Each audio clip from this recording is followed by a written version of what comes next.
Ethan Reeves stared in disbelief at the impossibility before him, his scalpel frozen mid-incision. What he just discovered inside his patient defied every law of medicine and nature, threatening to unravel his entire understanding of human anatomy and his own sanity. The steady beep of the heart monitor punctuated the sterile silence of the operating room. Dr. Ethan Reeves stood poised, scalpel in hand, his eyes fixed on the unconscious form before him. The routine appendectomy should have been a walk in the park for a surgeon of his caliber, but something felt off. He couldn't shake the nagging feeling that this seemingly ordinary procedure was about to take an extraordinary turn. BP's holding steady, doctor, the anesthesiologist reported, her voice muffled behind her surgical mask. Ethan nodded, making the initial incision. The familiar scent of antiseptic mingled with the metallic tang of blood as he worked. His movements were precise, each cut and suture a testament to years of practice and dedication. Yet, as he navigated through layers of tissue, that sense of unease grew stronger. And then he saw it. What the hell? He muttered, causing his surgical team to exchange puzzled glances. Is everything all right, Doctor? Reeves? The assisting resident asked, leaning in for a closer look. Ethan blinked hard, certain his eyes were playing tricks on him, but the bizarre reality remained unchanged. The patient's internal organs were in completely wrong positions, a mirror image of where they should be. Page Dr. Mendez, he ordered, his mind racing. We're looking at a case of situs inversus totalis. As the team scrambled to respond, Ethan's thoughts drifted to the patient, Marcus Chen, a 35-year-old philosophy professor who had come in complaining of abdominal pain. How had he lived this long without knowing about his unusual anatomy? Hours later, Ethan stood in his office, staring out the window at the bustling city below. The skyline of towering skyscrapers and glittering lights usually filled him with a sense of purpose, a reminder of the countless lives depending on the work done within the walls of St. Clair University Hospital. Tonight, it only amplified his growing unease. A knock at the door pulled him from his reverie. Come in, he called, turning to see Dr. Olivia Mendez enter, a thick file tucked under her arm. I've got the test results, Ethan, she said, her tone grave. You might want to sit down for this. Ethan waved off her suggestion, gesturing for her to continue. Olivia sighed, flipping open the file. It's not just situs inversus, she began. We're looking at a previously undiagnosed genetic disorder. It's rare, aggressive, and she hesitated, meeting Ethan's gaze. Fatal. The word hung in the air between them, heavy with implication. Ethan felt his stomach lurch, remembering the brief conversation he'd had with Marcus before the surgery. The man's easy smile, his excited chatter about an upcoming philosophy conference. How could he possibly break this news? How long? Ethan asked, his voice barely above a whisper. Olivia shook her head. It's hard to say. Given the progression we're seeing, maybe a year, 2 at most. Ethan slumped into his chair, the weight of the diagnosis settling on his shoulders. He'd lost patients before, of course. It was an unavoidable part of the job. But this felt different. Marcus Chen wasn't just another name on a chart. He was a man in the prime of his life, with dreams and ambitions, suddenly faced with an expiration date. I'll tell him, Ethan said finally, pushing himself to his feet. He deserves to hear it from me. As he made his way to Marcus's room, Ethan's mind wandered to his own life. At 45, he'd achieved everything he'd ever wanted professionally.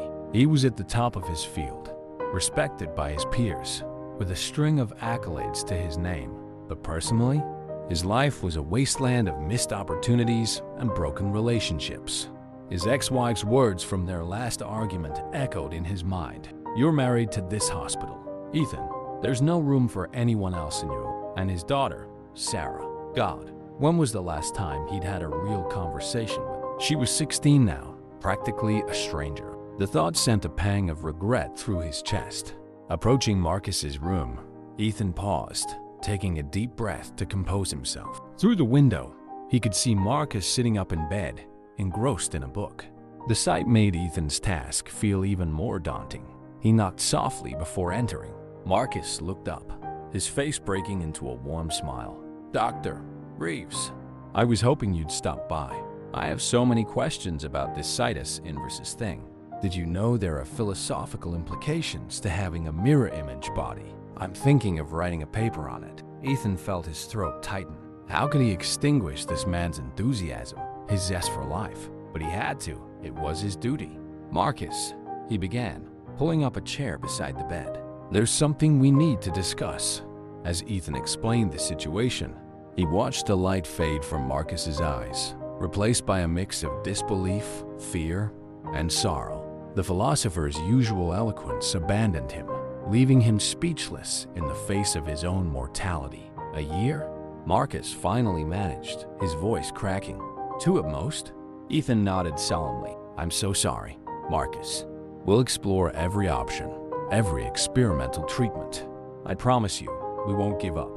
Marcus turned to stare out the window, his expression unreadable. When he spoke again, his voice was barely above a whisper. You know, I've spent my entire career contemplating the nature of existence, the meaning of life and death. But now, faced with my own, it all seems so abstract, so inadequate. Ethan reached out, placing a hand on Marcus's arm. It was a small gesture, one that went against his usual professional distance, but in that moment, it felt necessary, human. What happens now? Marcus asked, turning back to face Ethan. Now, we fight, Ethan replied, surprising himself with the fierce determination in his voice. We've caught this early, Marcus. That gives us an advantage. I'll be overseeing your case personally, and we'll be working with Dr. Mendez, one of the best geneticists in the country. A ghost of a smile flickered across Marcus's face. Sounds like I'm in good hands then. As Ethan left Marcus's room that night, he felt a shift within himself. This case, this patient, was going to change everything. He could feel it in his bones. The following weeks were a whirlwind of tests, consultations, and late nights poring over medical journals. Ethan threw himself into Marcus's case with an intensity that surprised even his colleagues. He was determined to find a solution, to beat the odds. One evening, as he sat in his office surrounded by stacks of research papers, a tentative knock at the door broke his concentration. Dad? Ethan looked up, startled to see his daughter Sarah standing in the doorway. Her long dark hair was pulled back in a messy bun, and she wore the guarded expression that had become all too familiar in recent years. Sarah? What are you doing here? He glanced at his watch, shocked to realize it was well past midnight. Mom's out of town for work, Sarah explained, stepping into the office. I tried calling, but you weren't answering. I got worried. Guilt washed over Ethan. He'd been so consumed with Marcus's case that he'd completely lost track of time, forgotten about his own daughter. I'm sorry, sweetheart. I've been caught up in a difficult case. He gestured for her to sit, noticing for the first time how grown-up she looked. When had that happened? Sarah perched on the edge of a chair, her eyes roaming over the chaos of his desk. Must be some case, she murmured. Ethan nodded, running a hand through his hair. It is. A man about your age, actually. He doesn't have much time left. Something in his tone made Sarah look up sharply. Is that why you've been even more absent than usual lately? The accusation stung, but Ethan couldn't deny its truth. I suppose so. I can't give up on him, Sarah.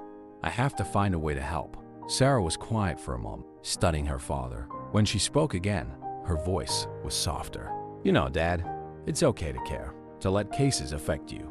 It's what makes you human. Ethan felt a lump form in his throat. When had his daughter become so wise? When did you grow up so fast? He asked, echoing his earlier thought. A sad smile played at Sarah's lips. While you were busy saving the world, one patient at a time. The words weren't meant to be cruel, but they hit Ethan like a physical blow. He'd been so focused on being the best surgeon, on saving lives, that he'd neglected the most important life of all, his daughter's. Sarah, he began, but she cut him off with a wave of her hand. It's okay, Dad. I get it. Your work is important. I miss you sometimes. That's all. In that moment, looking at his daughter, this beautiful, strong young woman he barely knew, Ethan made a decision. He couldn't change the past, couldn't reclaim the years he'd lost, but he could change the future, How about breakfast? He suggested. Tomorrow morning, before school, we could go to that diner you used to love. Sarah's eyes widened in surprise. Really? You're not too busy? Ethan shook his head. Nothing's more important than this. Than you. As Sarah left that night, promising to meet him for breakfast, Ethan felt a glimmer of hope, not just for Marcus, but for himself, for the possibility of redemption, of rebuilding what he'd neglected for so long. He turned back to his research with renewed determination. There had to be a way to save Marcus, to give him the time he deserved. And in doing so, maybe Ethan could save a part of himself too. As the first rays of sunlight crept through the blinds of the diner window, Ethan found himself studying his daughter's face. Sarah sat across from him, absently stirring her coffee, her eyes fixed on a menu she barely glanced at in years past. The silence between them was thick with unspoken words and missed moments. So, Ethan began, clearing his throat. How's school going? Sarah looked up, a hint of surprise in her eyes. It's fine. I mean, it's my last year, so it's pretty intense. Ethan nodded, realizing with a pang that he had no idea what subject she was taking, let alone her plans for college. Any thoughts on what you want to do after graduation? A small smile played at Sarah's lips. Actually, I've been thinking about medical school. The revelation caught Ethan off guard. Really? I had no idea you were interested in medicine. Well, we haven't exactly had many heart-to-hearts lately, have we? Sarah's tone was light, but Ethan could hear the hurt beneath it. He reached across the table, hesitating for a moment, before placing his hand over hers. I want to change that, Sarah. I know I've been absent, but I want to do better. Sarah's eyes met his, searching for sincerity. After a moment, she nodded. I'd like that. As they continued their breakfast, the conversation flowed more easily. Sarah spoke about her classes, her friends, her dreams for the future. Ethan found himself hanging on every word, marveling at the young woman his little girl had become. When they parted ways outside the diner, Ethan felt a mixture of joy and regret. Joy at the connection they'd rekindled, and regret for all the breakfasts, all the conversations they'd missed over the years. Same time next week? He suggested, trying to keep the hopefulness out of his voice. Sarah's smile was genuine this time. I'd like that, Dad. As he watched her walk away, Ethan made a silent promise to himself. No matter how demanding his work became, he wouldn't let his relationship with Sarah slip away again. With renewed energy, Ethan made his way to the hospital. The familiar antiseptic smell greeted him as he stepped into the lobby, nodding to the night shift staff heading home. He made his way to Marcus's room, finding the philosopher awake and reading. You're here early, Marcus observed, setting his book aside. Ethan smiled, taking a seat beside the bed. How are you feeling today? Marcus shrugged. Physically, not too bad. Mentally, well, that's a bit more complicated. Ethan nodded, understanding all too well the psychological toll of a terminal diagnosis. Have you given any thought to what you want to do with the time you have? A wistful expression crossed Marcus's face. You know, I've always dreamed of seeing the world. There are so many places I've only read about, philosophies I've only studied in books. I want to experience them firsthand. That sounds wonderful, Ethan encouraged. Where would you start? Greece, Marcus replied without hesitation. To walk where Socrates and Plato walked, to see the birthplace of Western philosophy. As Marcus continued to talk about his travel dreams, Ethan found himself swept up in the man's enthusiasm. It was a stark reminder of the vibrant life at stake, the potential being cut short by this cruel twist of fate. We should make it happen, Ethan found himself saying. A trip to Greece. It could be beneficial for your mental state, and we can arrange for medical support. Marcus's eyes widened. Are you serious? But what about my treatment? Ethan leaned forward, his voice earnest. Marcus, quality of life is just as important as quantity. We'll continue your treatment, of course, but that doesn't mean you have to put your life on hold. In fact, I think experiences like this could give you more strength to fight. For the first time since his diagnosis, Marcus's face lit up with genuine excitement. Dr. Reeves, I don't know what to say. Say you'll go, Ethan smiled. And please, call me Ethan. As he left Marcus's room, Ethan's mind was already racing with plans. He'd need to consult with Dr. Mendez, arrange for travel medical insurance, coordinate with hospitals in Greece. It was a logistical challenge, but one he was determined to overcome. Lost in thought, he nearly collided with Olivia as he rounded the corner. "Whoa there, a speed racer," she laughed, steadying him. "Where's the fire?" Ethan quickly filled her in on his conversation with Marcus and the idea for the trip to Greece. Olivia's eyebrows rose. "That's unconventional, but I like it. It could do wonders for his mental state." "Exactly," Ethan nodded. "I was hoping you could help me coordinate the medical side of things. We'll need to ensure he has access to treatment, emergency care if needed." "Of course," Olivia agreed. "But Ethan, are you sure about this? It's a lot of extra work, and you're already stretched thin." Ethan paused, considering her words. It was true. Between his regular caseload, Marcus's treatment, and his renewed efforts with Sarah, he was pushing himself to the limit. But something about this felt right, felt necessary. "I'm sure," he said finally. "This is important. Marcus deserves to live, really live, while he still can." Olivia studied him for a moment, then nodded. "All right, I'm with you. Let's make this happen." Over the next few weeks, Ethan threw himself into planning Marcus's trip.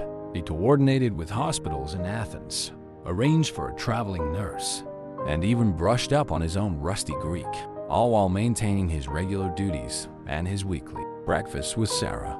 It was exhausting, but exhilarating. For the first time in years, Ethan felt like he was making a real difference, not just in terms of medical outcomes, but in the quality of someone's life. The night before Marcus was set to leave for Greece, Ethan found himself back in his office, double-checking every detail of the trip.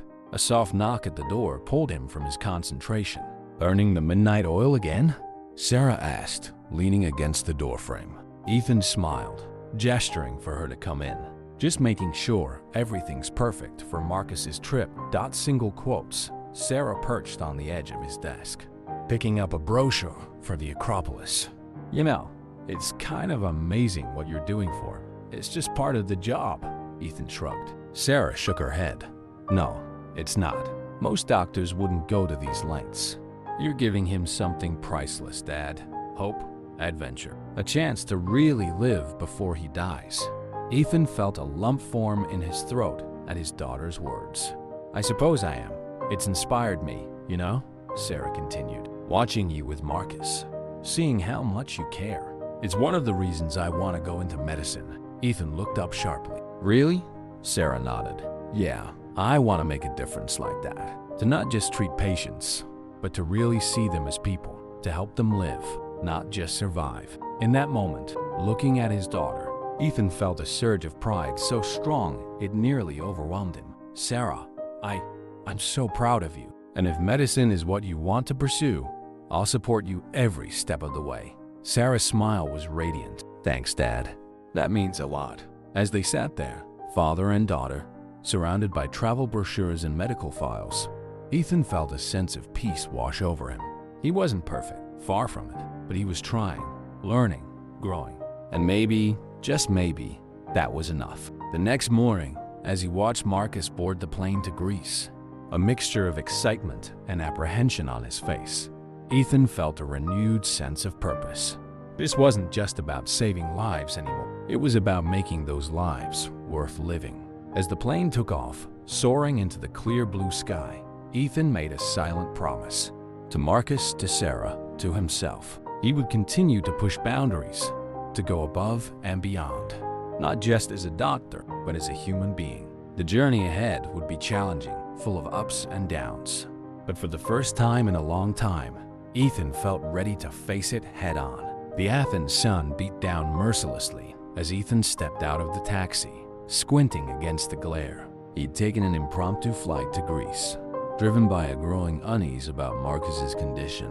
The philosopher's latest test results had shown an unexpected acceleration of his disease, and Ethan couldn't shake the feeling that time was running out faster than they'd anticipated. As he made his way through the bustling streets towards the hospital where Marcus was receiving his treatments, Ethan's mind raced.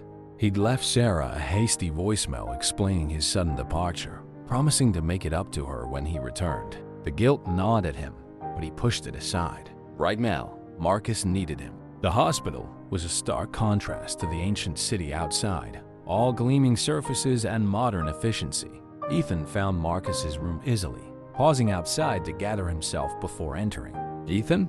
Marcus's voice was weak but surprised. "What are you doing here?" Ethan moved to the bedside, taking in Marcus's pale complexion and the dark circles under his eyes. "I saw your latest results. I wanted to check on you in person." Marcus managed a wan smile. "You flew all the way to Greece for that?" "I'm touched." Ethan pulled up a chair, his expression serious. "Marcus, I need to be honest with you. The disease is progressing faster than we anticipated. We need to consider cutting your trip short, getting you back to St. Clair for more aggressive treatment." The light in Marcus's eyes dimmed, but he nodded slowly. "I had a feeling. I've been feeling weaker, more tired." "But Ethan," he trailed off, looking out the window at the Acropolis, visible in the distance. "These past weeks have been the most alive I've felt in years. Maybe ever." Ethan felt a lump form in his throat. "I understand. But Marcus, if we don't act now, I might die sooner." Marcus finished for him. "Ethan, I'm going to die. We both know that. The question is, how do I want to spend the time I have left?" The words hung in the air between them, heavy with implication. Ethan found himself at a loss, his medical training warring with his growing understanding of Marcus as a person, not just a patient. "What do you want to do?" Ethan asked finally. Marcus's gaze was steady. "I want to finish what I started. There's still so much to see, to experience. I'm not ready to give up on that yet." Ethan nodded slowly, a plan forming in his mind. "Okay, then we adapt. We'll intensify your treatment here, bring in specialists, and I'll stay to oversee everything personally." Marcus's eyes widened. "Ethan, no. You can't uproot your life like that. What about your other patients? Your daughter?" The mention of Sarah sent a pang through Ethan's heart, but he steeled himself. "I'll make it work. This is important, Marcus. You're important." As the words left his mouth, Ethan realized the truth in them. Somewhere along the line, Marcus had become more than just a patient. He'd become a friend, a catalyst for change in Ethan's own life. The next few days were a whirlwind of medical consultations, treatment adjustments, and long nights poring over research papers. Ethan worked tirelessly, coordinating with the local medical team and conferring with Olivia back at St. Clair via video calls. It was during one of these late-night research sessions that his phone buzzed with a text from Sarah. "Dad, it's been days. Are you coming home soon?" The message was like a bucket of cold water, jolting Ethan back to the reality of his life back home. He'd been so focused on Marcus, on this medical puzzle, that he'd once again let his relationship with Sarah slip. With a heavy heart, he typed out a reply. "I'm sorry, sweetheart. Things are complicated here. I'll explain everything when I get back. I love you." He hit send, knowing the words were inadequate. He was breaking his promise to be more present, to do better. But how could he leave Marcus now, when every day could be crucial? The conflict tore at him, a constant undercurrent to his days in Greece. He threw himself into Marcus's care with renewed vigor, as if by saving Marcus, he could somehow make up for his failings as a father. One evening, as they sat on the balcony of Marcus's hospital room, watching the sunset paint the Acropolis in shades of gold, Marcus broke the comfortable silence. "Ethan, why are you really here?" The question caught Ethan off guard. "What do you mean?" "I'm here to oversee your treatment." Marcus cut him off with a gentle shake of his head. "No, I mean, why are you really here? In Greece, away from your life, your family. What are you running from?" Ethan opened his mouth to protest, but the words died on his lips. Marcus's gaze was kind but unflinching, seeing through the professional facade to the turmoil beneath. I don't know," Ethan admitted finally. "I thought I was doing the right thing, being here for you. But maybe I'm hiding from the mess I've made of my personal life, from the fear of failing as a father like I failed as a husband." Marcus nodded slowly. "You know, Ethan, in philosophy, we often talk about the concept of eudaimonia, the good life, a life well lived. It's not about avoiding pain or difficulty. but about finding meaning, about living with virtue and purpose. Ethan listened intently, feeling something shift within him as Marcus continued. "You're an excellent doctor, Ethan. The care you've shown me goes above and beyond. But maybe the healing you need to do isn't just for your patients. Maybe it's for yourself and for your relationship with your daughter." The words hit Ethan like a physical blow, forcing him to confront the truths he'd been avoiding. He thought of Sarah, of the disappointment in her eyes when he broke yet another promise, of the growing distance between them, a chasm he seemed powerless to bridge. "What do I do?" he asked, his voice barely above a whisper. Marcus smiled softly. "You do what you do best, Ethan. You heal. But this time, you start with your own life." That night, as Ethan lay awake in his hotel room, Marcus's words echoed in his mind.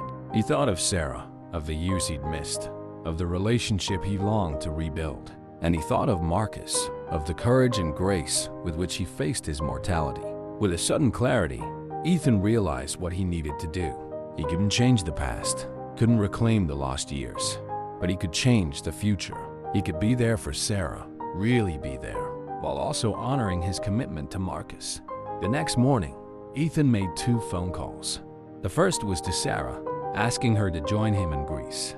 It was time she met Marcus, time she saw this part of his world. The second was to Olivia, arranging for her to take over Marcus's case temporarily so Ethan could return home with Sarah for a while. As he hung up the phone, Ethan felt a weight lift from his shoulders.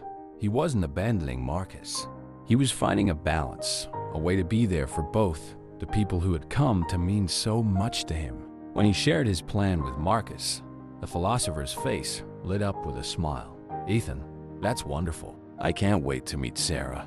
And who knows, maybe this old dying man can impart some wisdom to a young woman just starting her journey." Ethan felt a lump form in his throat. "Marcus, you're not just some old dying man. You're my friend, and you've already imparted more wisdom than you know." As they sat there, the Acropolis casting long shadows across the room, Ethan felt a sense of peace wash over him. The road ahead would be challenging, fraught with difficult decisions and emotional hurdles. But for the first time in a long time, he felt ready to face it. He was no longer just a doctor treating a patient. He was a man learning to live, truly live, while helping another do the same in the face of death. And in that complex, beautiful intersection of life and loss, Ethan found a profound sense of purpose. The sun dipped below the horizon, painting the sky in vibrant hues of pink and orange. As darkness fell over Athens, Ethan looked to the future with hope, ready to embrace whatever challenges lay ahead. The Athens International Airport buzzed with activity as Ethan scanned the arrivals board, his heart racing with anticipation. Sarah's flight from New York had landed 10 minutes ago, and he found himself shifting nervously from foot to foot, rehearsing what he'd say when he saw her. When Sarah finally emerged through the sliding doors, her face tired, but her eyes bright with excitement, Ethan felt a surge of emotion so strong it nearly overwhelmed him. She looked so grown up, so much like her mother, that for a moment he felt disoriented. "Dad," Sarah called out, breaking into a run. Ethan opened his arms, enveloping his daughter in a tight hug. "Sarah, I'm so glad you're here," he murmured into her hair, realizing how much he'd missed her. As they pulled apart, Sarah studied his face. "You look tired, Dad. Are you okay?" Ethan nodded, touched by her concern. "I'm fine. It's just being intense. But I'm better now that you're here." They made their way to the car, Sarah chattering excitedly about the flight and her first impressions of Athens. Ethan listened, drinking in every word, acutely aware of how much of her life he'd missed. "So," Sarah said as they navigated the busy streets towards their hotel, "when do I get to meet Marcus?" Ethan glanced at her, surprised by the eagerness in her voice. "Tomorrow, if you're up for it. I thought you might want to rest today, maybe do some sightseeing." Sarah shook her head. "Dad, I didn't come here to be a tourist.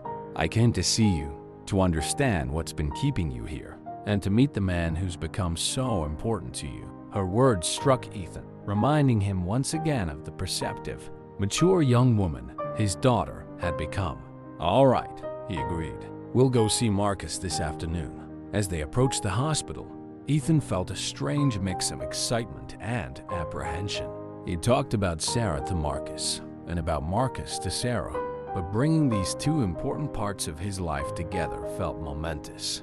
Marcus was sitting up in bed when they entered, a book open on his lap. His face lit up when he saw Ethan, then softened into a warm smile as his gaze fell on Sarah. "You must be Sarah," he said, his voice weak but warm. "Your father has told me so much about you." Sarah stepped forward, taking Marcus's offered hand. "It's great to finally meet you, Marcus. Dad's told me a lot about you too." As Ethan watched them interact, he felt a sense of rightness settle over him. Sarah asked Marcus about his philosophy, his travels, his thoughts on life and death. Marcus, in turn, listened intently to Sarah's aspirations, offering gentle guidance and encouragement. "So you're thinking of following in your father's footsteps?" Marcus asked, his eyes twinkling. Sarah nodded. "Yeah, I am. Seeing what Dad's done for you, it's inspired me." Ethan felt a lump form in his throat at her words. He'd had no idea his work with Marcus had affected Sarah so deeply. As the afternoon wore on, Ethan found himself fading into the background, content to watch Sarah and Marcus engage in deep conversation. There was an ease between them, a connection that warmed his heart. It wasn't until a nurse came in to administer Marcus's evening medication that they realized how much time had passed. Sarah rose reluctantly, promising to return soon. As they left the hospital, Sarah was uncharacteristically quiet. Ethan glanced at her, concerned. "Everything okay, sweetheart?" Sarah nodded slowly. "Yeah, it's just, I think I understand now, Dad, why you've been so invested in Marcus's case. He's pretty amazing." Ethan smiled, feeling a rush of affection for both his daughter and his patient. "He is. And so are you, Sarah. Seeing you two together today, it meant more to me than I can say." That night, as they sat on the balcony of their hotel room, the Acropolis illuminated against the night sky, Sarah turned to her father. "Dad, can I ask you something?" Ethan nodded, bracing himself for what might come. "When you look at Marcus, knowing he doesn't have much time left, does it scare you?" The question caught Ethan off guard. He considered it carefully before answering. "Yes," he admitted finally, "it does. It reminds me of how fragile life is, how precious our time is. But it also inspires me. Marcus is facing death with such grace, such courage. It makes me want to live better, to make every moment count." Sarah nodded, her eyes distant. "I think I understand. It's like his situation is making you see your own life more clearly?" "Exactly," Ethan said, marveling at his daughter's insight. "Sarah, I know I haven't been the best father. I've missed so much, been absent for so long. But being here, working with Marcus, it's made me realize what's truly important. And that's you, us, our relationship." Sarah's eyes glistened with unshed tears. "Dad, Ethan reached out, taking her hand. "I can't change the past, Sarah, but I promise you, from now on, I'll do better. I'll be there, really there." Sarah squeezed his hand, a small smile playing at her lips. "I'd like that, Dad." As they sat there, the night air warm and fragrant with the scent of nearby orange trees, Ethan felt a sense of peace wash over him. He couldn't change Marcus's prognosis, couldn't add years to his life, but he could change his own life, could rebuild his relationship with his daughter. And in doing so, he could honor the lessons Marcus had taught him about living fully, about embracing each moment. The next few weeks passed in a blur of hospital visits, sightseeing adventures, and long, meaningful conversations. Sarah threw herself into helping with Marcus's care, her natural empathy and quick mind impressing both Ethan and the hospital staff. Marcus, for his part, seemed to gain strength from Sarah's presence. He regaled her with stories of his travels, engaged her in philosophical debates, and offered gentle guidance on her future in medicine. One afternoon, as Sarah was helping Marcus with his physical therapy exercises, Ethan stepped out to take a call from Olivia back at St. Clair. "How's it going over there?" Olivia asked, her voice tinny through the phone speaker. Ethan sighed, running a hand through his hair. "It's intense. Marcus's condition is stable for now, but we both know it's only a matter of time. And Sarah, God, Olivia, she's amazing. The way she's jumped in to help, the connection she's formed with Marcus. It's more than I could have hoped for. That's wonderful, Ethan, Olivia said warmly. And how are you doing? The question gave Ethan pause. He'd been so focused on Marcus and Sarah that he barely had time to consider his own emotional state. I'm okay, he said finally. It's hard, watching Marcus decline, knowing there's only so much we can do. But at the same time, I feel like I'm exactly where I'm supposed to be. Does that make sense? It does, Olivia assured him. You're doing something incredible, Ethan.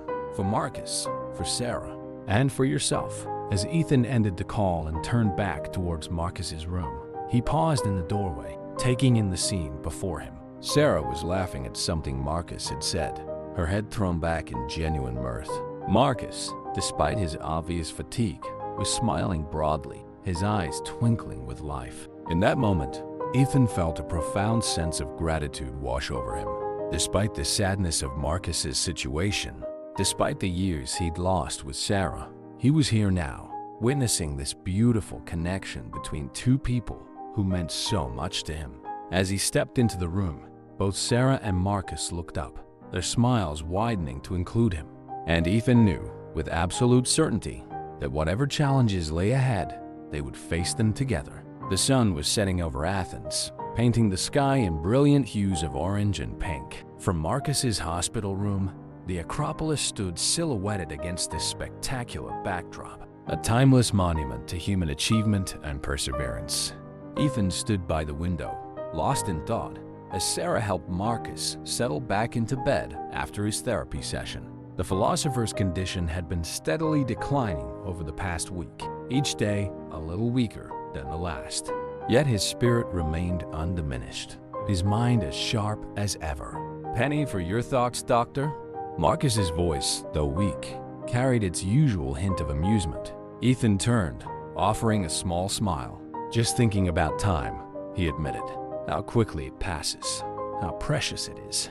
Marcus nodded sagely. Ah, the eternal struggle of man against the clock. You know, Seneca once said, it is not that we have a short time to live, but that we waste a lot of it. Sarah, who had been arranging Marcus's pillows, paused. That's really profound.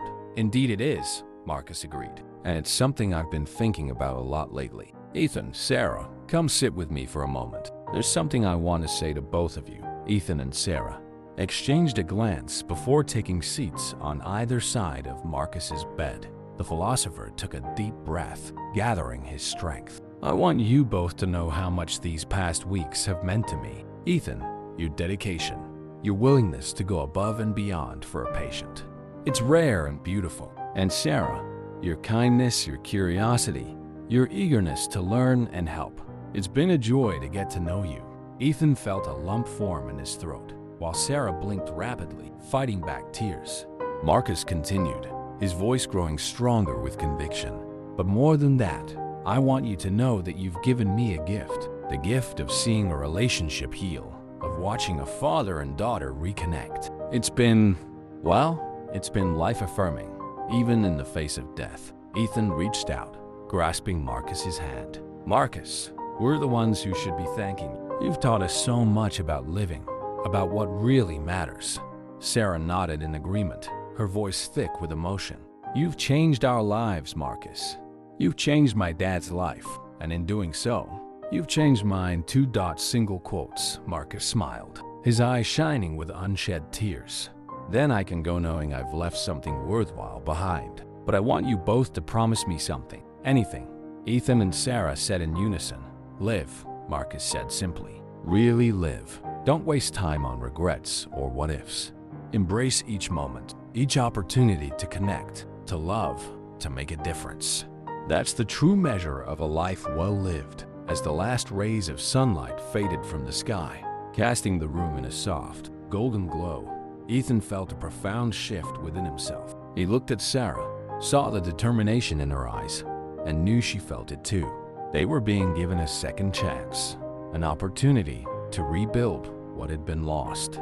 And they owed it to Marcus, to themselves, and to each other to make the most of it. As night fell over Athens, the three of them sat together, sharing stories, laughter, and a deep, unspoken understanding. It was a moment of perfect harmony, a brief respite in the face of the inevitable. And Ethan knew with absolute certainty that whatever the future held, this moment, this connection, would stay with him forever. As dawn broke over Athens, casting a soft, rosy glow over the ancient city, Ethan found himself once again in Marcus's hospital room. The philosopher's condition had deteriorated rapidly overnight, and the air was heavy with the unspoken knowledge that the end was near. Sarah sat on the other side of the bed, her hand gently holding Marcus's, her eyes red-rimmed from a sleepless night. Despite her exhaustion, she maintained a calm demeanor, speaking softly to Marcus about the sunrise, describing the colors painting the sky. Ethan marveled at his daughter's strength, her innate ability to provide comfort in this most difficult of moments. It was a side of her he'd never seen before, and it filled him with a bittersweet mix of pride and regret for all the years he'd missed.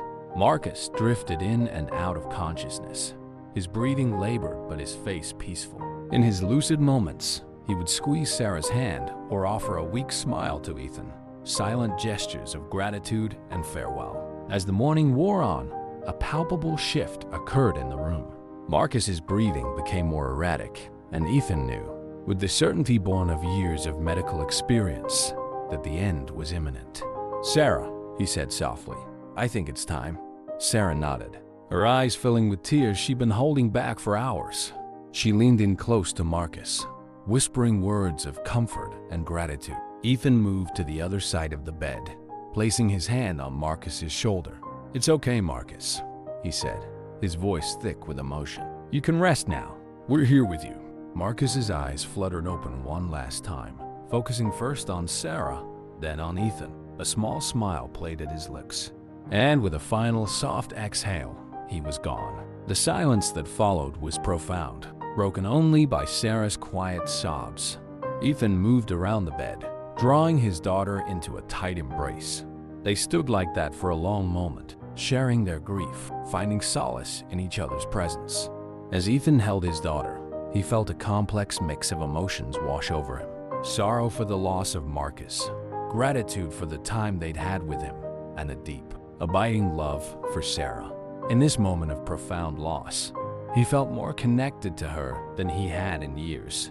The next few days passed in a blur of administrative tasks and emotional conversations. Ethan and Sarah worked together to fulfill Marcus's final wishes, arranging for his body to be returned to the States and organizing a small memorial service in Athens for the hospital staff and friends Marcus had made during his stay. As they stood on the roof of the hospital for the memorial, the Acropolis visible in the distance, Ethan was struck by the turnout. Nurses, doctors, even the cleaning staff had come to pay their respects. Marcus had touched so many lives in his short time here, leaving an indelible mark on all who had known him. Sarah stood beside Ethan as he delivered a eulogy, her presence a steady comfort. When it was her turn to speak, she did so with a poise and eloquence that left Ethan in awe. "Marcus taught me that philosophy isn't just about big ideas or abstract concepts," Sarah said, her voice carrying across the gathered crowd.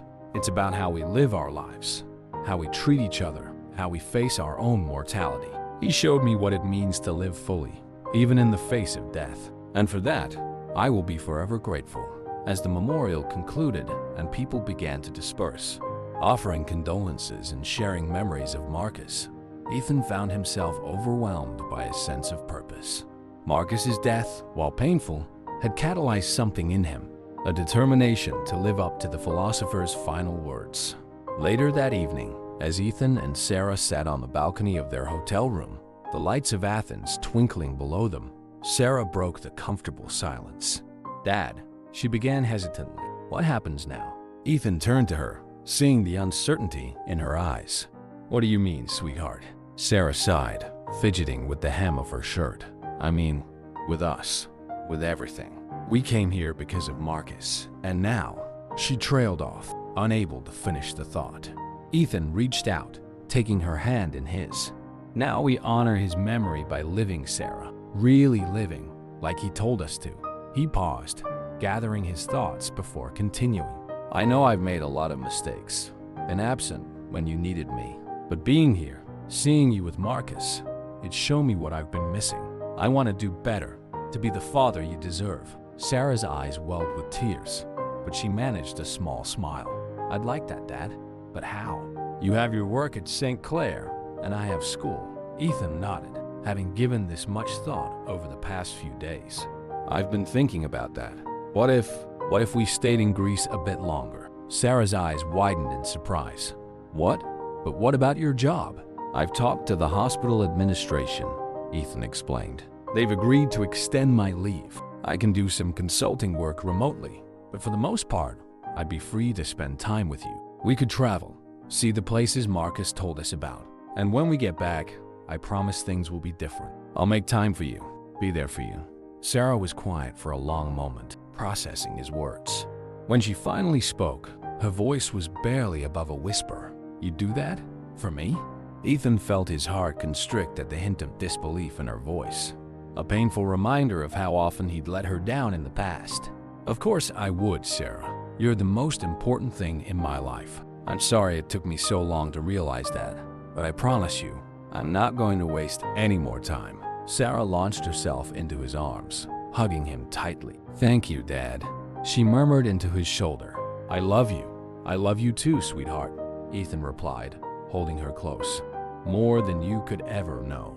As they sat there, planning their extended stay in Greece, Ethan felt a sense of peace wash over him. He couldn't bring Marcus back, couldn't change the years he'd lost with Sarah, but he could honor Marcus's memory by living fully, by rebuilding his relationship with his daughter, by making every moment count. The next few weeks were a whirlwind of activity. Ethan and Sarah traveled across Greece, visiting the places Marcus had talked about with such enthusiasm. They walked the streets of Athens where Socrates had once taught, stood in awe before the oracle at Delphi, and watched the sunset from the cliffs of Santorini. Throughout their travels, they talked, really talked, in a way they never had before. Sarah shared her hopes and fears about the future, her memories of growing up, the good and the bad. Ethan listened, really listened, offering support, advice, and most importantly, his presence.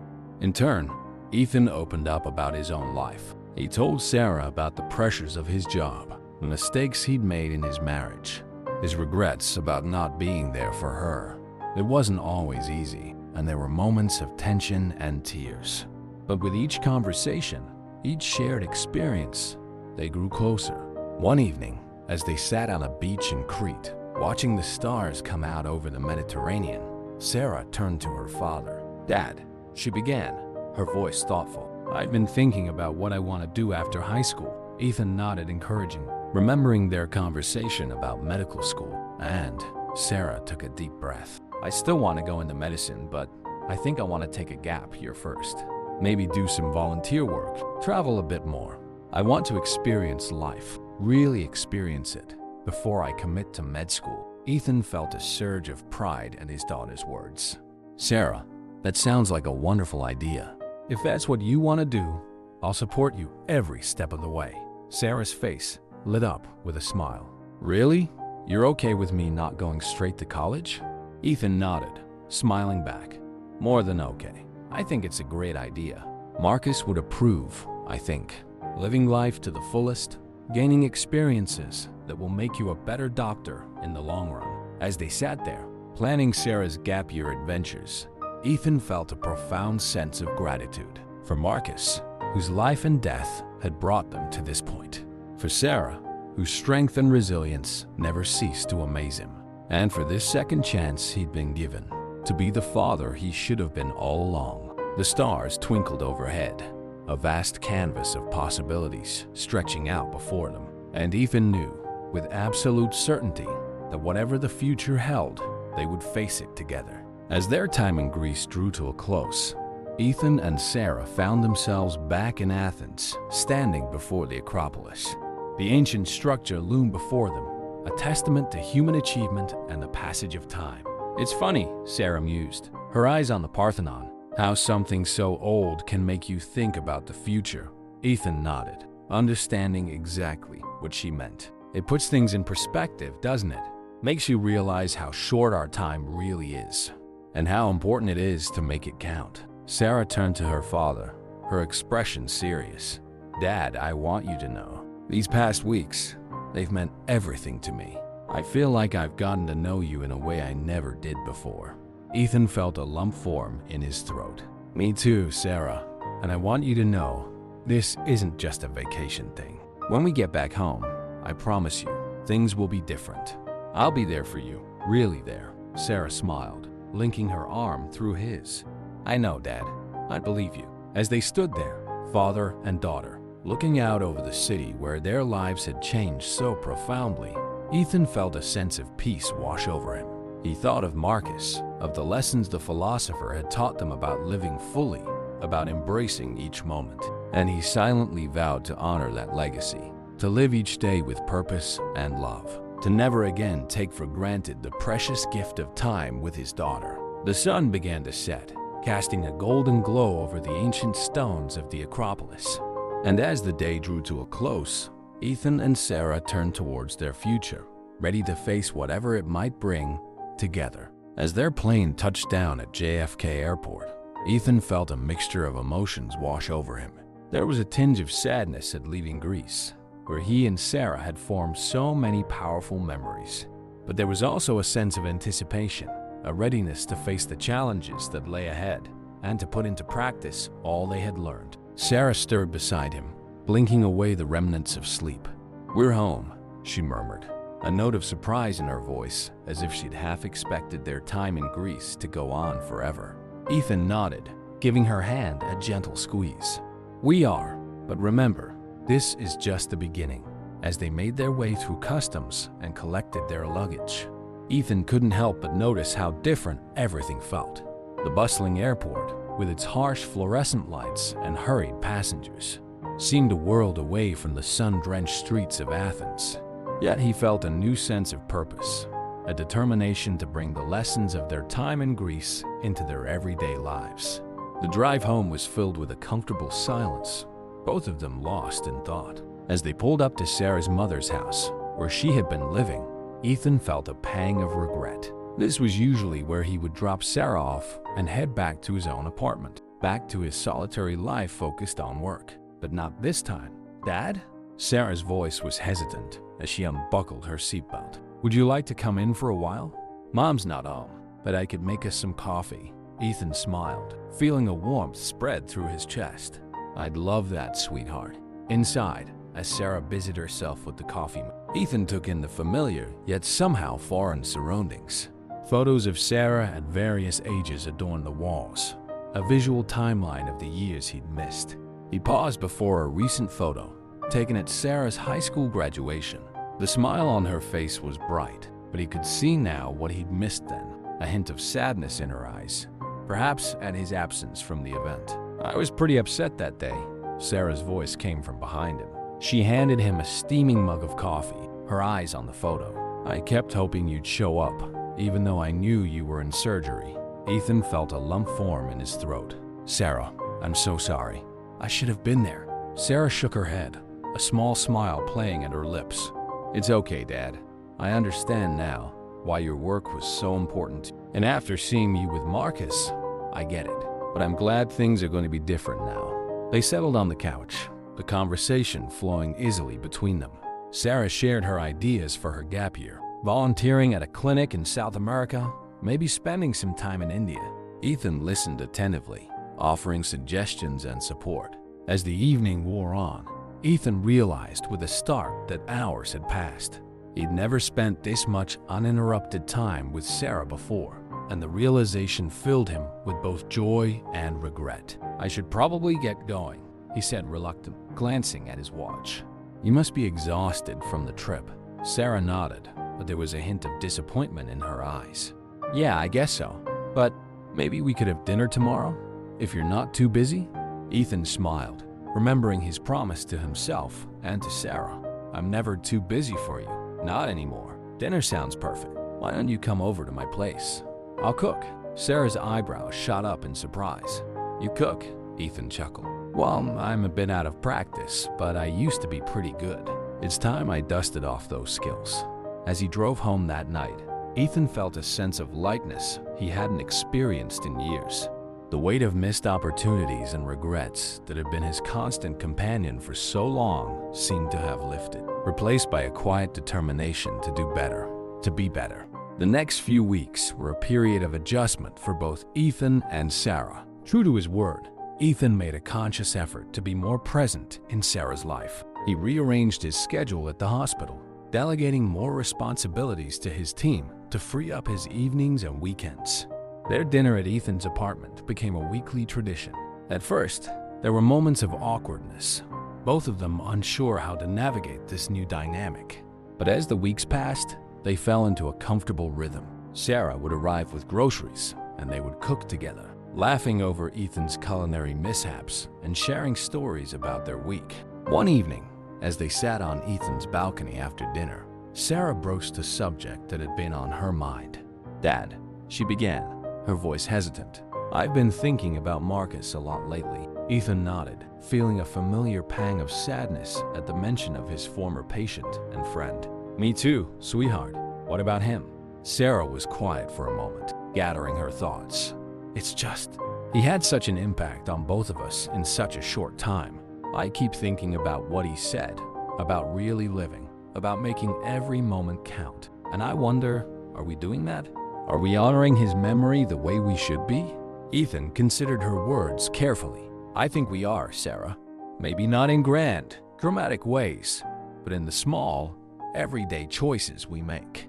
Like this." He gestured between them, spending time together, really talking. "That's what Marcus was talking about, I think. Living fully doesn't always mean big adventures or drastic changes. Sometimes it's about appreciating the simple moments, about being present in our own lives and the lives of those we love." Sarah nodded slowly, a small smile forming. "I hadn't thought about it that way, but you're right. This," she echoed his gesture, "this is living, really living." As they sat there, the city lights twinkling below them, Ethan felt a profound sense of peace. He thought about how far they'd come since that fateful day in the operating room when he discovered Marcus's condition. The journey had been difficult, painful at times, but it had led them here to this moment of understanding and connection. The weeks turned into months, and soon it was time for Sarah to embark on her gap year adventures.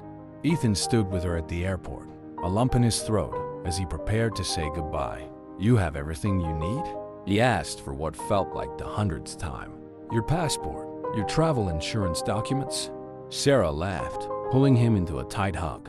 "Yes, Dad, I've got everything, and I've got you on speed dial if I need anything."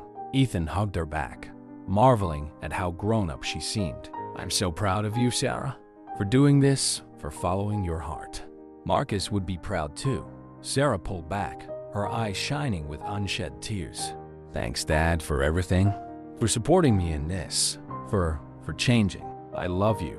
I love you too, sweetheart," Ethan replied, his voice thick with emotion. "More than you could ever know." As he watched Sarah disappear through the security checkpoint, Ethan felt a mixture of pride, love, and yes, a little fear. But mostly, he felt grateful. Grateful for the second chance he'd been given, for the relationship he now had with his daughter, and for the lessons Marcus had taught them both about living life to the fullest. Walking back to his car, Ethan's phone buzzed with a text from Olivia. "How did it go? Is our girl off on her big adventure?" Ethan smiled, typing out a reply. "She's off. And yes, it's a big adventure. But you know what? I think our biggest adventure is just beginning." As he drove home, the city sprawling out before him, Ethan felt a sense of anticipation. He thought about the patients waiting for him at the hospital, the lives he could touch and change. He thought about Sarah out there in the world, growing and learning. And he thought about Marcus, whose brief presence in their lives had set all of this in motion. Life was unpredictable, often challenging, sometimes heartbreaking, but it was also beautiful, full of potential and possibility. And Ethan was determined to embrace every moment of it, to live fully and love deeply, just as Marcus had taught them. The future stretched out before him, a blank canvas waiting to be filled. And for the first time in a long time, Ethan couldn't wait to see what tomorrow would bring. As the seasons changed and autumn painted the city in hues of gold and red, Ethan found himself settling into a new rhythm of life. His days at the hospital were still busy, filled with surgeries and consultations, but they no longer consumed him entirely. He made time for regular video calls with Sarah, eagerly listening to her tales of adventure from South America, where she was volunteering at a rural clinic. One crisp October morning, as Ethan was making his rounds, he received an unexpected summons to the Chief of Surgery's office, Dr. Eleanor Winters. A formidable woman in her 60s, with a reputation for both brilliance and ruthlessness, was waiting for him. "Dr. Reeves," she greeted him, her tone unreadable. "Please, have a seat." Ethan complied, a sense of unease settling in his stomach. "Is everything all right, Doctor Winters?" She studied him for a moment before speaking. "I've been reviewing your work over the past few months, Ethan, since your return from Greece, to be precise." Ethan nodded, bracing himself for criticism. He knew his reduced hours and delegation of responsibilities hadn't gone unnoticed. "I must say, Doctor," Winters continued, "I'm impressed." Ethan blinked in surprise. "I'm sorry?"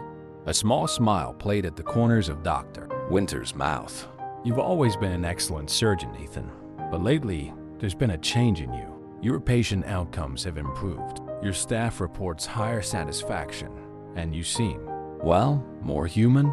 Ethan felt a warmth spread through his chest at her words.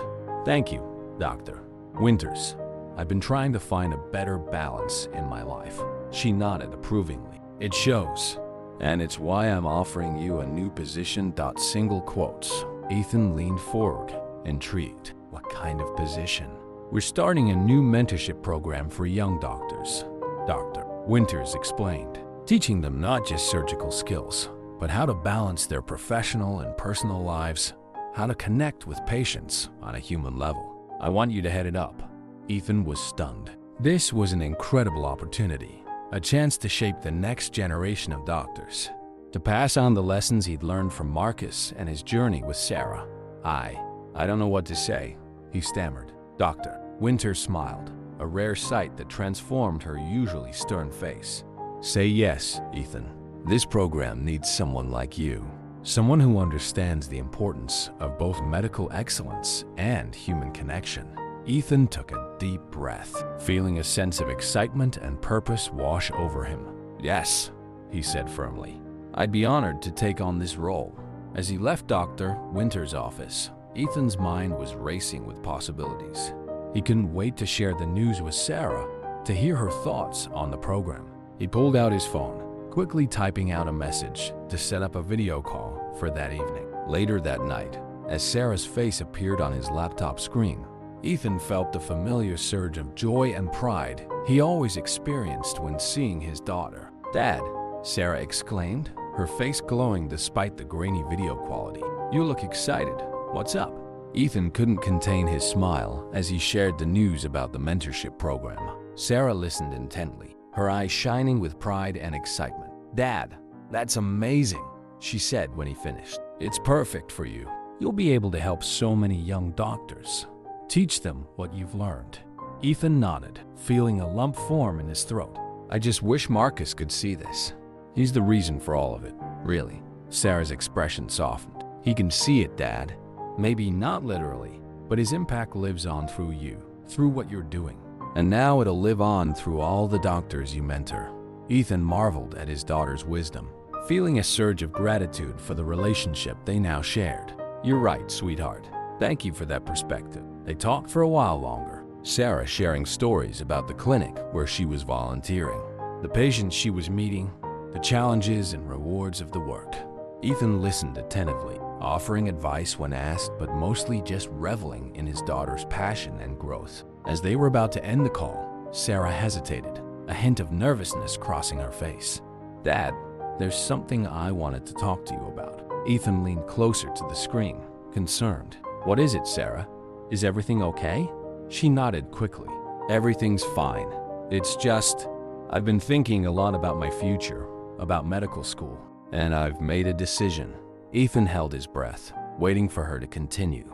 "I want to apply to St. Clair's program," Sarah said in a rush. "I want to learn from you, Dad, to be part of this mentorship program you're starting." Ethan felt a wave of emotion wash over him. Pride, joy, and a touch of apprehension. "Sarah, are you sure? You know it won't be easy. People might accuse you of getting special treatment because of me."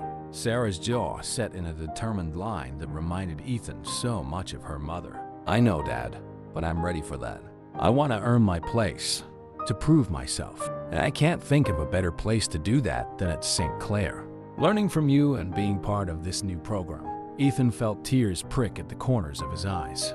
"Sarah, I don't know what to say. I'd be honored to have you here, to work alongside you, but only if you're absolutely sure this is what you want." Sarah's smile was radiant. "I'm sure, Dad. This feels right. It feels like honoring Marcus's memory, you know? Carrying on what he started with us." As they said their goodbyes, Ethan felt a sense of excitement and anticipation for the future. The mentorship program, Sarah's potential return to New York for medical school. It all felt like the beginning of a new chapter, one filled with possibility and purpose. The next few months flew by in a whirlwind of activity. Ethan threw himself into developing the mentorship program, working closely with Dr. Winters and other senior staff to create a curriculum that balanced medical training with lessons in empathy, communication, and self-care. He often found himself thinking of Marcus as he worked, imagining what the philosopher would say about their efforts. In quiet moments, Ethan would close his eyes and picture Marcus's kind smile, hear his gentle voice offering words of wisdom and encouragement. One afternoon, as Ethan was reviewing applications for the program, he came across a familiar name that made his heart skip a beat: Sarah Reeves. His daughter's application was impressive. Stellar grades, glowing recommendations from her volunteer work, and a personal essay that brought tears to his eyes. In it, Sarah wrote about her experiences in Greece, about Marcus, and the profound impact he had on both her and her father. She spoke of her desire to become a doctor who could connect with patients on a human level, to heal not just bodies but spirits as well. Ethan knew he couldn't be involved in the decision-making process for Sarah's application, but reading her words filled him with an overwhelming sense of pride and love. Regardless of the outcome, he knew Sarah would make an exceptional doctor someday. As winter gave way to spring, bringing with it a sense of renewal and new beginnings, Ethan received news that filled him with both excitement and trepidation. Sarah had been accepted into St. Clair's medical program and would be returning to New York in the fall. The day Sarah's plane landed, Ethan found himself pacing nervously at the arrivals gate. When she finally appeared, her face tired but radiant with excitement, Ethan felt his heart swell with love and pride. "Welcome home, Dr. he said, pulling her into a tight hug. Sarah laughed, hugging him back just as fiercely. "Thanks, Dad. It's good to be back." As they drove home, the city sprawling out around them, Ethan couldn't help but reflect on how far they'd come. From the strained, distant relationship they'd had before Greece to this moment of shared purpose and understanding. "You know," Sarah said, breaking the comfortable silence, "I keep thinking about something Marcus said to me once. He told me that the greatest gift we can give to those we've lost is to live fully, to carry their memory forward in our actions and choices." Ethan nodded, feeling a familiar pang of both sadness and gratitude at the mention of Marcus. He was a wise man, our Marcus. Sarah smiled, her eyes on the city beyond the windshield. "He was. And I think he'd be proud of us, Dad, of how far we've come, of what we're trying to do." As they pulled up to Ethan's apartment building, soon to be their shared home as Sarah started medical school, Ethan felt a sense of rightness settle over him. This was where they were meant to be, carrying forward Marcus's legacy of compassion and human connection in their own unique way. The future stretched out before them, full of challenges and opportunities, moments of joy and inevitable struggles. But Ethan knew that whatever came their way, they would face it together, with the lessons Marcus had taught them guiding their path. As they stepped out of the car, the warm spring air filled with promise, Ethan put his arm around Sarah's shoulders. "You're right, sweetheart," he said softly. "Marcus would be proud.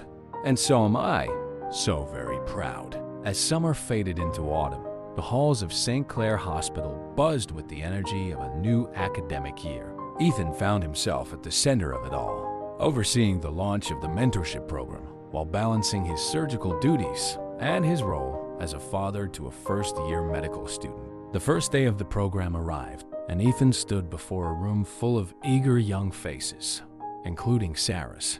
He took a deep breath, feeling the weight of responsibility on his shoulders. "Welcome to St. Clair's mentorship program," he began, his voice steady and warm. "You're here because you've demonstrated not just medical aptitude, but a genuine desire to connect with patients on a human level. Over the next year, we'll be exploring what it truly means to be a healer in every sense of the word." As he spoke, Ethan's eyes swept across the room, noting the mix of excitement and nervousness on the students' faces. When his gaze met Sarah's, he saw a flash of pride and encouragement in her eyes. It gave him strength to continue. "Medicine is not just about treating symptoms or performing procedures," he continued.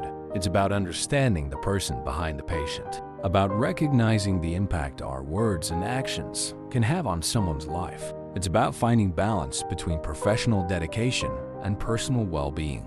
He paused, thinking of Marcus and the profound impact he'd had on both him and Sarah. "During this program, you'll be challenged not just academically, but emotionally and ethically. You'll face situations that test your compassion, your resilience, and your humanity. But I promise you, if you embrace these challenges, you'll emerge not just as better doctors, but as better human beings."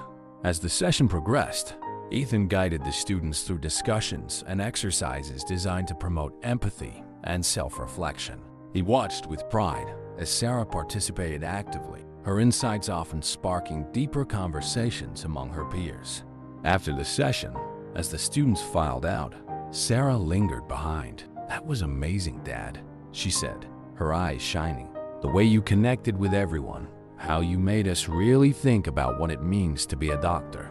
It was inspiring." Ethan felt a warmth spread through his chest at her words. "Thank you, sweetheart. It means a lot to hear that from you." As they walked together towards the cafeteria for lunch, Ethan couldn't help but marvel at how naturally Sarah fit into the hospital environment. She greeted nurses and orderlies by name, asked thoughtful questions about patient cases, and carried herself with a quiet confidence that reminded Ethan of himself at her age. Over lunch, they discussed the morning session, with Sarah offering insights and suggestions for future topics. Ethan listened attentively, once again struck by his daughter's maturity and wisdom. "You know," he said as they were finishing up, "I'm incredibly proud of you, Sarah. The way you're approaching this, balancing your studies with the program and still finding time to connect with people, is remarkable." Sarah smiled, a hint of vulnerability in her eyes. "Thanks, Dad. That means a lot. I want to do right by Marcus's memory, you know? To really embody what he taught us about living fully and connecting with others." Ethan reached across the table, squeezing her hand. "You are, sweetheart, every day, in every interaction. Marcus would be so proud of you." As the weeks passed, Ethan watched Sarah and her fellow students grow and evolve. They tackled challenging case studies, participated in role-playing exercises to improve their bedside manner, and engaged in deep discussions about medical ethics and patient care.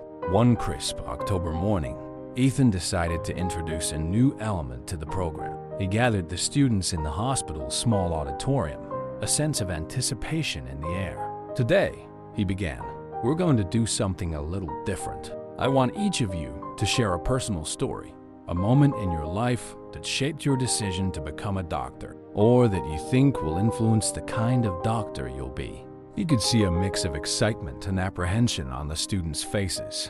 Sharing personal stories wasn't always easy, especially in a professional setting. But Ethan knew from experience how powerful vulnerability could be in fostering genuine connections. "I'll go first," he offered, taking a deep breath. And then, for the first time in a professional setting, Ethan shared the story of Marcus. He told them about the routine surgery that led to an unexpected discovery, about the profound impact Marcus had on both his personal and professional life, and about the lessons in living and healing that he'd learned from the philosopher. As he spoke, Ethan could see the students leaning in, their expressions a mix of empathy and awe. He caught Sarah's eye, saw the tears glistening there, and felt a surge of emotion himself. Marcus taught me that true healing goes beyond the physical, Ethan concluded. He showed me the power of human connection, of really seeing and hearing our patients. And he reminded me of the importance of living fully, of cherishing every moment we have with those we love. A hushed silence fell over the room as Ethan finished speaking. Then, slowly, hands began to raise as students volunteered to share their own stories. What followed was one of the most powerful sessions of the program yet. Students spoke of personal losses that drove them to medicine, of moments of connection with patients during their undergraduate volunteering, of childhood dreams and life-altering experiences. With each story shared, Ethan could see the group growing closer, developing a deeper understanding and respect for one another. When it was Sarah's turn to speak, Ethan felt a mixture of pride and apprehension. She stood up, her posture straight, but her hands slightly trembling. "My story," she began, her voice steady despite her nerves, "is intertwined with my dad's, with Dr. Reeves." She glanced at Ethan, a small smile on her face. "It's about Marcus too, but from a different perspective." Sarah went on to share her experience of reconnecting with Ethan through Marcus's illness, of discovering her passion for medicine through watching her father's dedication and compassion. She spoke of the transformation she'd witnessed in Ethan and how it had inspired her own journey. "Marcus showed me that it's possible to find meaning and purpose even in the face of death," Sarah concluded. "He taught me that being a good doctor isn't just about medical knowledge. It's about being fully present, about connecting with patients as human beings. That's the kind of doctor I aspire to be." As Sarah sat down, Ethan felt a lump form in his throat. He was overwhelmed with pride, love, and a profound sense of gratitude for the journey that had brought them to this point. The session concluded with a palpable sense of camaraderie among the students. As they filed out, many stopped to thank Ethan for sharing his story and creating a space for such open and honest communication. Later that evening, as Ethan and Sarah sat on the balcony of their shared apartment, watching the sun set over the city, Sarah turned to her father. "Dad," she said softly, "I've been thinking a lot about Marcus lately, about everything that's happened since Greece." Ethan nodded, encouraging her to continue. I want you to know how grateful I am," Sarah continued, her voice thick with emotion. "Not just for supporting me in med school, or for being such an amazing mentor, but for everything, for changing, for being there, for showing me what it really means to be a healer." Ethan felt tears prick at the corners of his eyes. He reached out, pulling Sarah into a tight hug. "Oh, sweetheart," he murmured, "I'm the grateful one. You and Marcus, you saved me in so many ways. You showed me what truly matters in life." As they sat there, father and daughter, the city lights twinkling below them, Ethan felt a profound sense of peace. He thought of Marcus, of the journey that had brought them to this point, of the lives they were touching through the mentorship program. The future stretched out before them, full of challenges and opportunities. But Ethan knew that whatever came their way, they would face it together, carrying forward Marcus's legacy of compassion, connection, and living life to its fullest. And in that moment, surrounded by the warmth of familial love and the promise of lives yet to be touched and healed, Ethan felt truly, deeply alive. As winter settled over the city, blanketing St. Clair Hospital in a soft layer of snow, Ethan found himself reflecting on the progress of the mentorship program. The students, including Sarah, had grown tremendously over the past few months, not just in their medical knowledge, but in their capacity for empathy and human connection. One chilly December morning, Ethan gathered the students for a special announcement. "As you know," he began, his breath visible in the cold air of the hospital's rooftop garden. "An integral part of becoming a well-rounded physician is understanding diverse healthcare environments. With that in mind, I'm excited to announce that we've arranged for a 2-week observational trip to a rural clinic in Greece." A murmur of excitement rippled through the group. Ethan couldn't help but smile, his eyes meeting Sarah's across the crowd. He saw the recognition there, the understanding of the significance of this location. "This clinic," Ethan continued, "is in the same area where I spent time with a very special patient.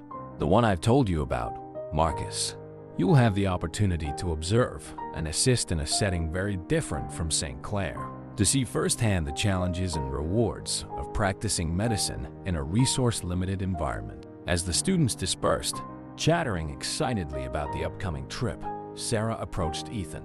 "Dad," she said softly, "are you sure about this? Going back there, won't it be difficult for you?" Ethan smiled, touched by her concern. "It will be emotional, certainly," he admitted, "but I think it's important. For me, for you, for all of these students. Marcus's legacy deserves to live on, and what better way than by inspiring a new generation of doctors?" Sarah nodded, her eyes shining with a mixture of excitement and understanding. "I think it's perfect," she said. "Thank you for doing this, Dad." The weeks leading up to the trip were a flurry of preparation. Ethan worked tirelessly to ensure everything was in order, coordinating with the clinic in Greece, arranging travel and accommodations, and preparing the students for what to expect. Finally, the day of departure arrived. As their plane took off from JFK, Ethan felt a familiar mix of emotions: anticipation, nostalgia, and a touch of apprehension. Beside him, Sarah squeezed his hand, offering silent support. The flight was long, but filled with productive discussions as Ethan used the time to brief the students further on what they might encounter at the clinic. He could see the excitement and nervousness in their eyes, reminding him of his own early days in medicine. As they touched down in Athens, the warm Mediterranean air a stark contrast to the New York winter they'd left behind, Ethan felt a surge of memories wash over him. He could almost hear Marcus's voice, see his kind smile. The drive to the clinic was filled with awed silence as the students took in the breathtaking Greek landscape. When they finally arrived, Ethan was struck by how little had changed. The small, whitewashed building stood as it had years ago, a beacon of hope in the rural community. Dr. Alani Papadopoulos, the clinic's current director, greeted them warmly. "Dr. Reeves," she said, shaking Ethan's hand. "It's an honor to have you and your students here. Marcus spoke of you often in his final days. He would be so proud to see this." Ethan felt a lump form in his throat at her words. "Thank you, Dr. Papadopoulos. It means a lot to hear that. Marcus, he changed my life in so many ways. I hope we can honor his memory during our time here." The next 2 weeks were intense, challenging, and profoundly rewarding. The students were thrown into the deep end, assisting with everything from routine checkups to emergency procedures. Ethan watched with pride as they adapted to the limited resources, improvised solutions, and connected with patients despite language barriers. Sarah, in particular, seemed to thrive in this environment. Ethan observed her gentle way with patients, her quick thinking in challenging situations, and her ability to rally her fellow students when morale dipped. She was becoming the kind of doctor he had always hoped to be. One evening, about halfway through their stay, Ethan found Sarah sitting alone on the clinic's small patio, gazing out at the sunset. He joined her, sensing she had something on her mind. "Penny, for your thoughts?" he asked softly. Sarah turned to him, her eyes shining with unshed tears. "I was just thinking about Marcus," she said.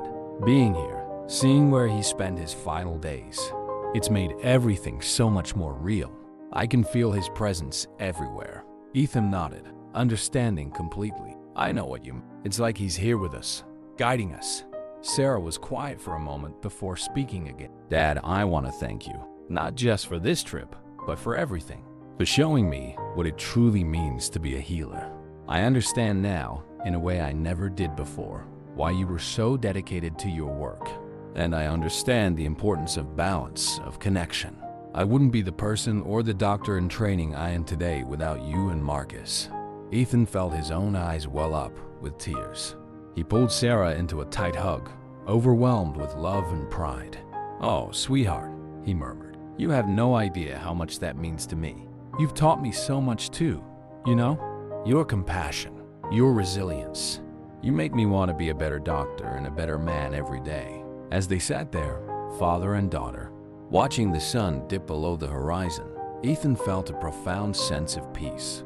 He thought of Marcus, of the journey that had brought them to this point, of the lives they were touching and the legacy they were building. The final days of the trip passed in a blur of activity.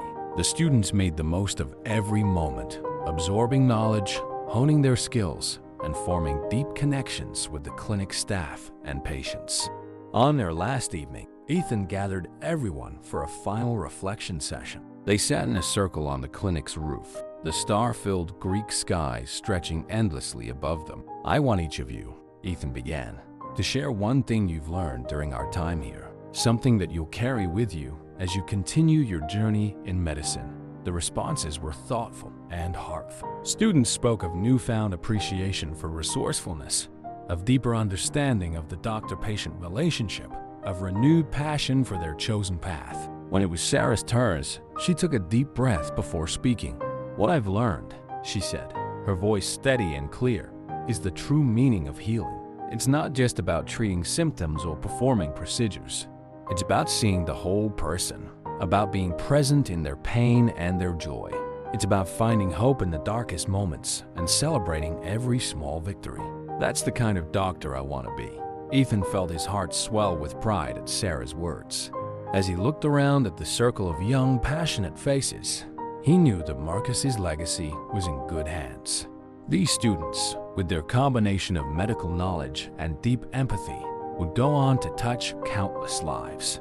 As they prepared to leave Greece the next morning, Ethan took a moment to visit Marcus's grave. He stood there in the early morning light, the sea breeze ruffling his hair, and felt an overwhelming sense of gratitude. "Thank you, old friend," he said softly, "for everything you taught us, for the lives you've touched even after your passing.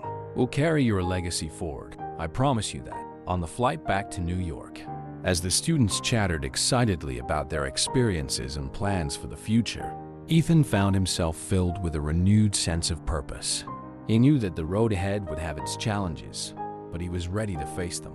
With Sarah by his side and Marcus's memory in his heart, Ethan looked to the future with hope and determination. They had lives to heal, students to mentor, and a legacy of compassion and connection to uphold. As the plane soared over the Atlantic, Ethan smiled to himself. This wasn't an ending. He realized it was a beginning, a new chapter in a story of healing, growth, and the enduring power of human connection. As the plane touched down at JFK, Ethan felt a sense of both completion and new beginnings. The trip to Greece had been transformative for everyone involved, reinforcing the core principles of the mentorship program and deepening the students' understanding of what it truly meant to be a healer. The weeks that followed were a whirlwind of activity. The students, energized by their experiences in Greece, threw themselves into their studies and clinical rotations with renewed vigor. Ethan watched with pride as they applied the lessons learned abroad to their work at St. Clair, bringing a new level of empathy and cultural awareness to their interactions with patients. Sarah, in particular, seemed to have undergone a profound change. Ethan noticed a new confidence in her demeanor, a deeper sense of purpose in her approach to medicine. She often stayed late at the hospital, spending extra time with patients, really listening to their stories and concerns. One evening, as they were walking home together after a long day at the hospital, Sarah turned to Ethan with a thoughtful expression.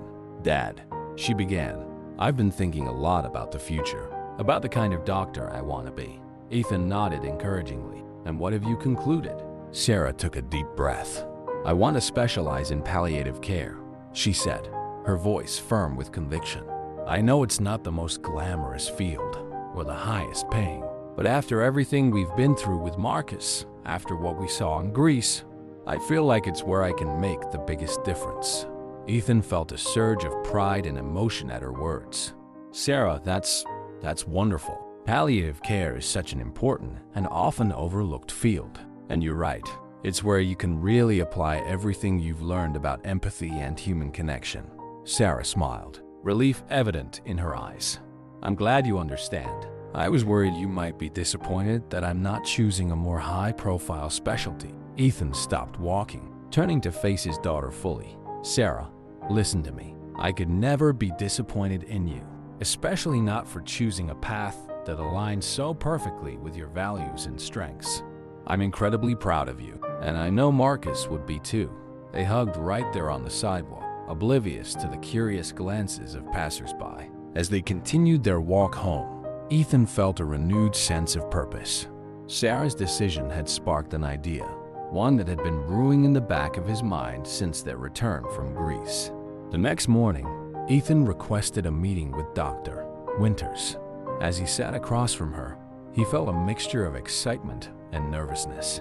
"Dr. Winters," he began, "I have a proposal I'd like to discuss with you. It's about expanding our mentorship program." Dr. Winters leaned forward, intrigued. "I'm listening, Ethan." Ethan took a deep breath. "I want to create a special track within the program focused on palliative and end-of-life care. We partner with hospices and long-term care facilities, giving our students exposure to this crucial but often neglected aspect of medicine." As he outlined his plan, Ethan could see Dr. Winters' expression shifting from curiosity to genuine interest. "It's not just about medical training," Ethan continued, passion evident in his voice. "It's about teaching our students how to provide compassionate care in the most challenging circumstances, how to support patients and families through the end-of-life journey, how to find meaning and purpose in the face of mortality." When he finished speaking, Dr. Winters was silent for a long moment. Finally, she smiled. "Ethan, this is exactly the kind of innovative thinking we need. I love it. Let's make it happen." The next few months were a blur of activity as Ethan worked to bring his vision to life. He reached out to hospices and care facilities, developed curriculum, and recruited specialists to serve as guest lecturers. Throughout it all, Sarah was by his side, offering ideas and support. As the new track of the mentorship program took shape, Ethan couldn't help but feel that Marcus was guiding them. Every decision, every addition to the curriculum seemed to echo the philosopher's teachings about living fully and embracing every moment. The launch of the palliative care track coincided with the one-year anniversary of their trip to Greece. To mark the occasion, Ethan organized a special lecture series, inviting experts in the field to speak to the students and staff at St. Clair. On the opening night of the series, Ethan stood at the podium, looking out at a packed auditorium. He saw familiar faces, his students, colleagues, Dr. Winters, and many new ones, drawn by the promise of this innovative program. "Welcome, everyone," Ethan began, his voice strong and clear. "We are here tonight to talk about one of the most challenging and rewarding aspects of medicine, caring for patients at the end of life. But more than that, we're here to talk about what it means to live fully, to embrace every moment we're given." As he spoke, Ethan felt Marcus's presence more strongly than ever. He shared stories from their time together, from the trip to Greece, weaving them together with the principles of palliative care and the importance of human connection in medicine. In the face of mortality, Ethan concluded, we have a choice. We can turn away, shield ourselves from the pain and difficulty, or we can lean in, embracing the opportunity to make a profound difference in someone's final days, to bring comfort, dignity, and even joy to those facing the end of life. That's what this program is about. That's the legacy we're building together. The applause that followed was thunderous. As Ethan stepped down from the podium, he was immediately surrounded by colleagues and students, all eager to share their thoughts and express their support for the program. Later that night, as Ethan and Sarah walked home together, a light snow began to fall, dusting the city in a soft, white blanket. "You were amazing, Dad," Sarah said, linking her arm through his. "The way you spoke about Marcus, about the importance of this work, it was inspiring." Ethan smiled, squeezing her arm affectionately. "Thank you, sweetheart. You know, I couldn't have done any of this without you. Your decision to pursue palliative care, your insights and support. You've been my partner in all of this."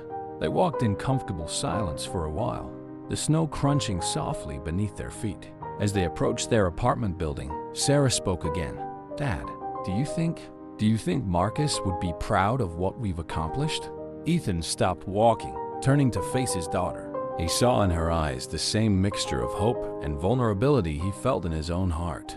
"Sarah," he said softly, "I know he would be. What we're doing here, the lives we're touching, the way we're changing how doctors approach end-of-life care, it's exactly what Marcus was all about." living fully, embracing every moment, finding meaning even in the face of death. Sarah nodded, her eyes glistening with unshed tears.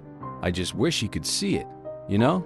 Could see how much he changed our lives, and how many other lives were changing because of him.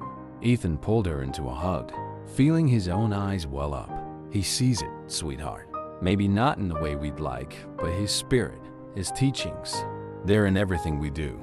We're carrying his legacy forward, touching lives in ways we might never fully understand. As they stood there, father and daughter, the snow falling gently around them, Ethan felt a profound sense of peace and purpose. The journey that had begun in that operating room years ago, with an unexpected discovery and a philosopher patient, had led them here, to a place of healing, growth, and deep, meaningful connection. The future stretched out before them, full of challenges and opportunities.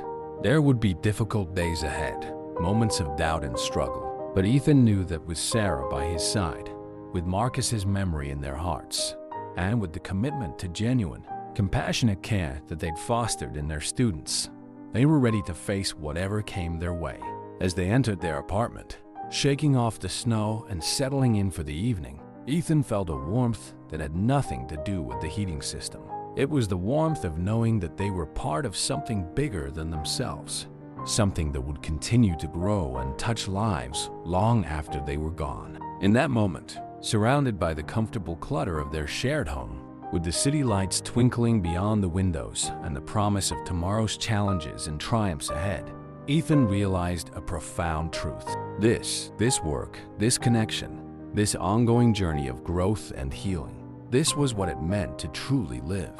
This was Marcus's greatest lesson, brought to life in ways they could never have imagined. And as he looked at Sarah, saw the same understanding reflected in her eyes, Ethan knew that they would continue to honor that lesson every day.